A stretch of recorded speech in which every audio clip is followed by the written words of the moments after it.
Breaking Jealous Spells and Reclaiming Your Life, a guide to spiritual freedom from envy, manipulation, and hidden attacks. Narrated and authored by Thoren Asvendraken. Before we begin, take a slow, deep breath and allow yourself to become fully present in this moment. If this message has found you, trust that it is not by chance. There are times in life when things feel off in ways that logic cannot easily explain. A sense of heaviness, a feeling of being blocked, drained, or subtly pulled off course. You may have noticed unexplained fatigue, emotional pressure, repeated setbacks, or tension coming from people close to you, sometimes even from those you once trusted. This narration is for those who sense that jealousy, manipulation, or unseen influences may have been interfering with their peace, clarity, or progress. Understand this clearly. What you are experiencing is real, but it is not permanent. Jealousy carries an energetic weight. When it is fueled by resentment, envy, or hidden ill intent, it can quietly disrupt emotional balance and spiritual clarity. These influences often move beneath the surface, concealed within familiar relationships, subtle interactions, or unspoken intentions. But here is the truth. No jealous energy, no hidden interference, and no unseen attack has power over you once it is brought into awareness. Awareness is where freedom begins. As you listen, you will begin to recognize what no longer serves you and gently loosen its grip. This is a space for reclaiming your energy, restoring your peace, and strengthening your spiritual protection. This message is not meant to create fear. It is meant to bring clarity. It is not about blame. It is about liberation. You were never meant to live drained, confused, or spiritually exposed. You are meant to live grounded, protected, and free. If this message resonates with you, affirm your intention. Type, "I am spiritually protected," to declare your release from jealousy and hidden interference. Your words carry intention. Your intention activates change. Let us begin. Chapter 1. When Something Feels Off.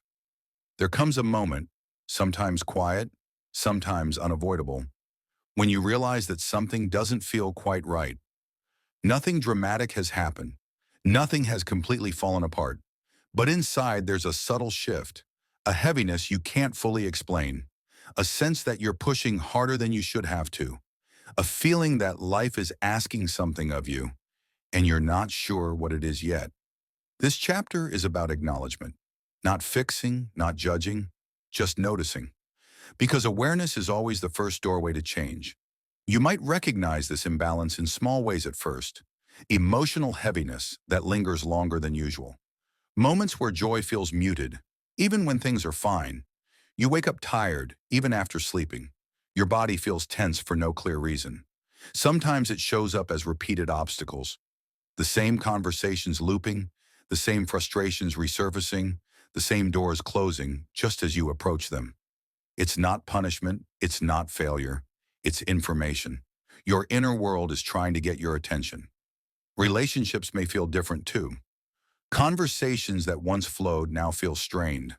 You find yourself more easily irritated or strangely withdrawn. Not because you don't care, but because something inside you feels misaligned. And often we ignore these signs. We tell ourselves we're just tired, just stressed, just overthinking. But what if this feeling isn't a problem? What if it's an invitation? An invitation to slow down, to listen, to acknowledge that something within you wants to be seen. This chapter isn't asking you to have all the answers. It's asking you to be honest. Honest about your energy, honest about your emotions, honest about the quiet signals your body and mind have been sending. Acknowledgement doesn't mean you're weak. It means you're aware. And awareness is powerful. So take a breath right now and gently ask yourself, what has been feeling off lately? Where have I been pushing instead of listening? What emotion have I been carrying without naming? There's no rush to respond. No need to fix anything yet. Just notice. Because the moment you acknowledge what's out of balance, you begin to reclaim your power. If this resonates with you, I'd love to hear from you. In the comments, tell me, what's one sign that made you realize something felt off? Was it emotional, physical, or relational. Or if you're not ready to share details, simply comment, "I acknowledge," as a promise to yourself that you're listening now. If this chapter spoke to you, consider liking the video and subscribing.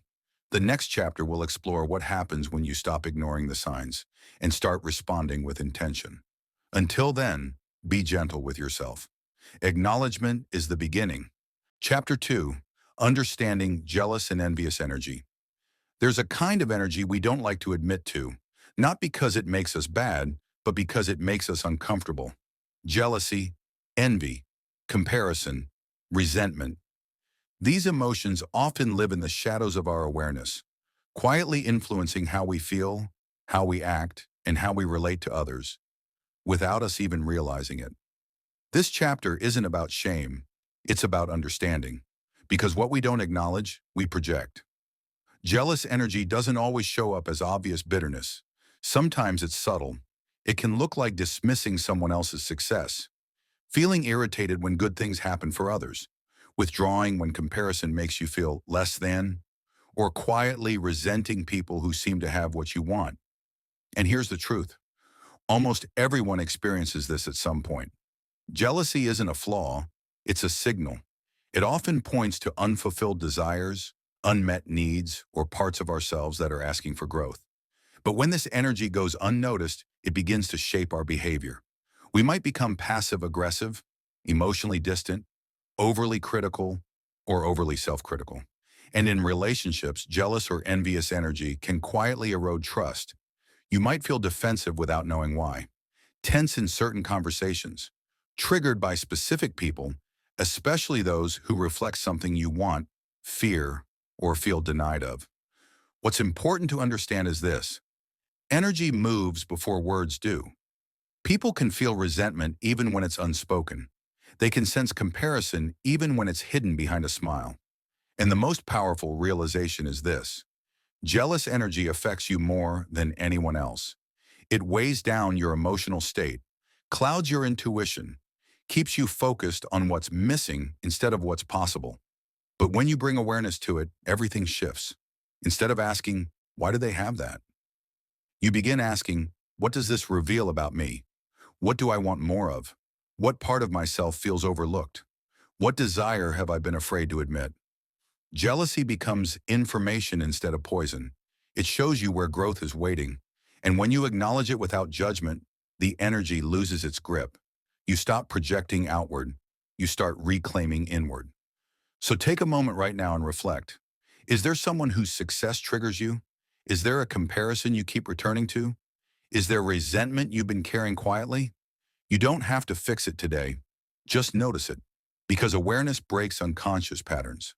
In the comments, I invite you to share. Have you ever recognized jealousy or comparison influencing your emotions or relationships? What helped you become aware of it? If you prefer, you can simply comment, "I see it," as an acknowledgement that you're becoming aware of these patterns. If this chapter resonated, like the video and subscribe to continue this journey.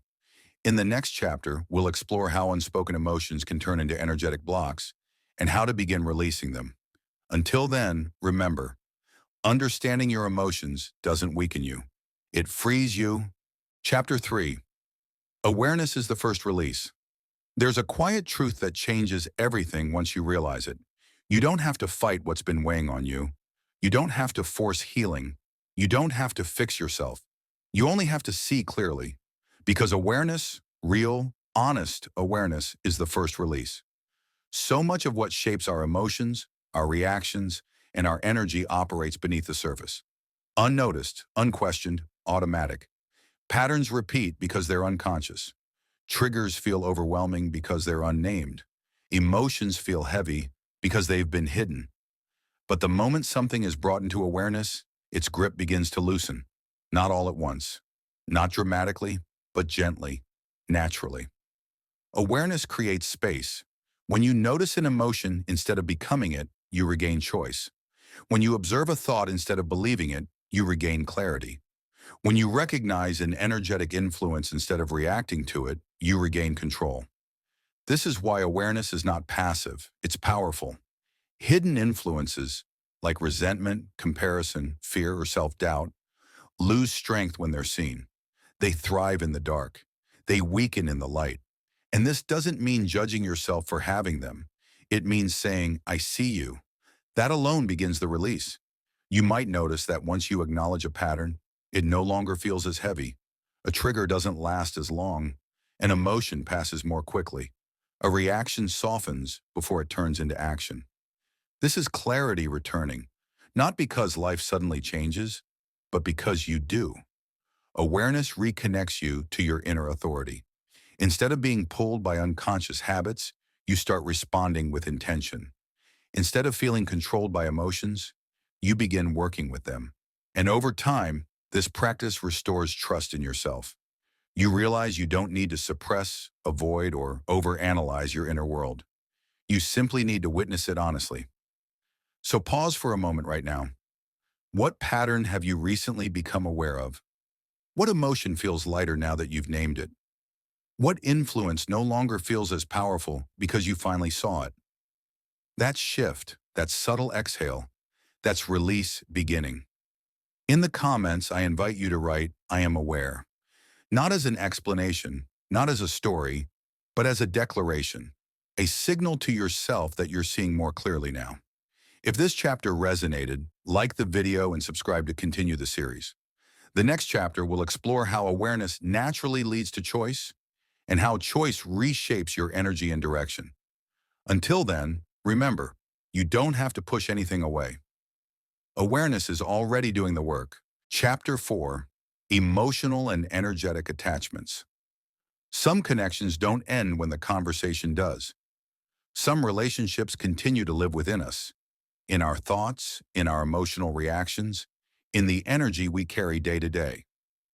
This chapter is about emotional and energetic attachments, not the kind you can see, but the kind you feel. Energetic attachments form through shared history, through meaningful conversations, through unspoken expectations, through moments of vulnerability, conflict, love, or loss. Every emotional exchange leaves an imprint. This doesn't mean attachments are bad. Many of them are natural, some are nourishing, some are necessary, but others quietly drain us, especially when they remain unconscious.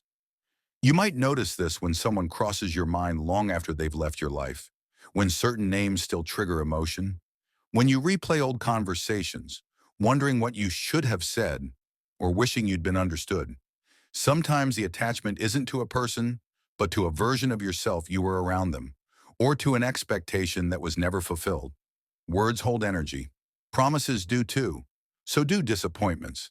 And when these exchanges aren't processed, the energy lingers. This is why you can feel affected by someone even in their absence. Why old dynamics can influence new relationships. Why emotional reactions sometimes feel bigger than the present moment. The attachment isn't happening now. It's echoing from before. Energetic ties are formed when emotion meets meaning. And the stronger the emotion, the deeper the imprint. But here's the empowering part. Awareness loosens attachment. Just as in the previous chapters, nothing needs to be forced or severed aggressively. Release doesn't come from resistance. It comes from understanding. When you recognize where your energy is still invested, you regain the ability to choose whether it belongs there. You begin to ask different questions. What am I still holding on to? What expectation am I carrying? What emotion was never fully expressed or released? These questions aren't meant to reopen wounds. They're meant to reclaim energy, because every attachment holds a portion of your attention, your emotional bandwidth, your vitality. And when that energy is unconsciously tied up in the past, it's unavailable in the present.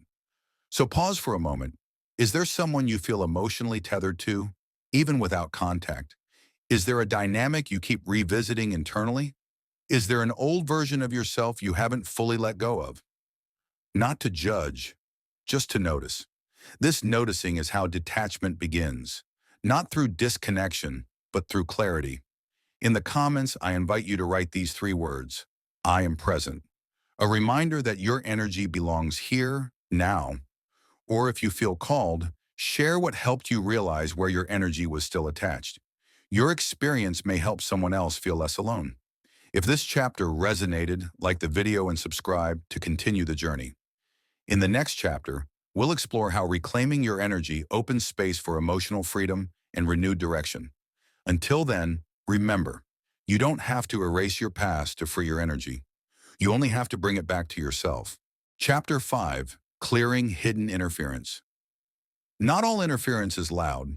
Some of it is subtle, quiet, easy to dismiss. It shows up as sudden self-doubt, a shift in mood that doesn't feel like yours, mental fog, emotional heaviness without a clear source. This chapter is about clearing hidden interference, not through confrontation, not through fear, but through grounded awareness and gentle release. Interference often comes from projection, other people's emotions, unspoken expectations, resentments that were never voiced, intentions, conscious or unconscious, that attach themselves energetically. Most of the time, this isn't malicious, it's human. People project when they don't know how to process their own emotions. They unconsciously send what they haven't resolved. And if you're sensitive, empathetic, or emotionally open, you may absorb more than you realize. Clearing doesn't require cutting people off. It doesn't require blame. It requires discernment, the ability to recognize what belongs to you and what doesn't. A simple practice begins with presence. When you notice a shift in your energy, pause. Ask yourself quietly, is this mine? If the answer feels unclear or heavy, imagine returning the energy gently, without anger, without judgment, just release. You might visualize breathing out what isn't yours, placing your feet firmly on the ground, letting your body settle back into itself. This is not avoidance, it's sovereignty. Clearing interference is about reclaiming your inner space. Another gentle practice is intention. Not forceful intention, but calm clarity. You can silently affirm, I release what does not belong to me. I keep what is aligned with my well-being. No confrontation is necessary. Energy responds to awareness. And over time, you may notice something shift. Your reactions soften, your thoughts feel clearer, your emotional state stabilizes more quickly. This is what happens when interference loses access. You're not building walls. You're strengthening boundaries. Boundaries made of clarity, not fear. So take a moment now. Where have you felt influenced without knowing why? What emotions have you been carrying that don't feel like your own? What situations drain you more than they should? Just notice. That noticing is already clearing. In the comments, I invite you to write these words. I am clear. A simple acknowledgement that you're choosing clarity over confusion. Or, if you feel comfortable, share a practice that helps you release what isn't yours. Your experience may support someone else on this path. If this chapter resonated, like the video and subscribe to continue the series. In the next chapter, we'll explore how maintaining energetic clarity supports confidence, intuition, and emotional steadiness. Until then, remember, you don't need to fight interference. You only need to come back to yourself. Chapter 6, Reclaiming Your Personal Power. Personal power isn't something you take from the world. It's something you return to. Over time, power can become scattered through overgiving, through people-pleasing, through doubting your own knowing. This chapter is about reclaiming your personal power, so your energy is no longer easily affected by others, and your inner world becomes a place of stability instead of reaction. Personal power begins with boundaries, not walls, not distance, but clarity. Boundaries are simply the point where you end and others begin. When boundaries are unclear, energy leaks. You absorb emotions that aren't yours. You explain yourself when you don't need to. You override intuition to maintain harmony. Strengthening boundaries means trusting your inner signals. That tightening in your chest, that hesitation before saying yes, that quiet knowing that something isn't aligned. Intuition doesn't shout, it informs. And when you listen to it, your energy becomes less available for interference. Inner authority grows when you stop outsourcing your truth, when you stop waiting for permission, when you stop measuring your worth by others' reactions. This doesn't mean you become rigid or closed. It means you become self-led. You respond instead of react. You choose instead of comply. You stay centered even when others are unsettled. Reclaiming power is often subtle. It looks like pausing before answering, changing your mind without guilt, leaving conversations that drain you, choosing rest without justification. These small choices send a clear signal to yourself first. I trust me. And when you trust yourself, your energy stabilizes. Others may still project. Circumstances may still challenge you, but you are no longer easily moved from your center. So take a moment now. Where have you been giving away your authority? Where have you ignored your intuition to keep the peace? What boundary wants to be strengthened gently, not forcefully? Just notice. Reclaiming power begins with awareness and continues with choice. In the comments, I invite you to write these 3 words. I am rooted, a declaration that your power is grounded within you. Or, if you feel called, share one boundary or intuition you're learning to honor. Your experience may support someone else reclaiming their own authority. If this chapter resonated, like the video and subscribe to continue the series. In the next chapter, we'll explore how living from your center transforms relationships, decisions, and the way you move through the world. Until then, remember, your power was never lost. It was waiting for you to come home to it. Chapter 7. Protection without fear. Protection doesn't require tension. It doesn't ask you to be on guard, to suspect everyone, or to shut yourself down emotionally. True protection is calm. By now you've learned how awareness, grounding, and boundaries stabilize your energy. This chapter is about maintaining that stability without fear. Fear-based protection tightens the body. It creates isolation. It makes you rigid. But grounded protection does the opposite. It allows energy to pass without attaching. It lets you stay open, without being exposed. Protection begins with consistency, not intensity. Checking in with yourself before and after interactions. Noticing when your energy shifts. Choosing to reset instead of ruminate. You don't need to block the world out. You only need to stay connected to yourself. When you're present in your body, clear in your mind, and steady in your emotions, there's very little that can disturb your center. Protection becomes a state, not a strategy. In the comments, write these words, I am steady.